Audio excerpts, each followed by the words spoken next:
and Rajan is labor for Uba for Italiano. আমরা ইতালিতে আঙ্গুর কাটতেছি আপনারা দেখেন আপনারা ইতালিতে আসেন এভাবে আঙ্গুর কাটতে হয় হ্যাঁ আবার আমরা আঙ্গুর খাইতেছি তবে আমরা খাওয়ার জন্য মন চায় না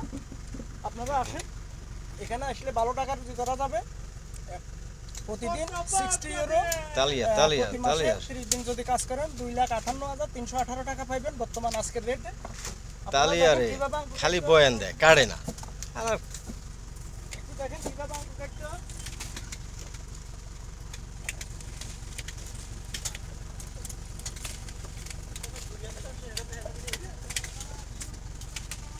আমি দিনে আঙ্গুর কাটি 6 ঘন্টা এবং কি রাত্রে 7টা থেকে রাত্রে 2টা পর্যন্ত আমি রেস্টুরেন্টে কাজ করি আপনারা আসুন ইতালিতে অনেক কাজ আছে কাজের অভাব নাই ওকে বাই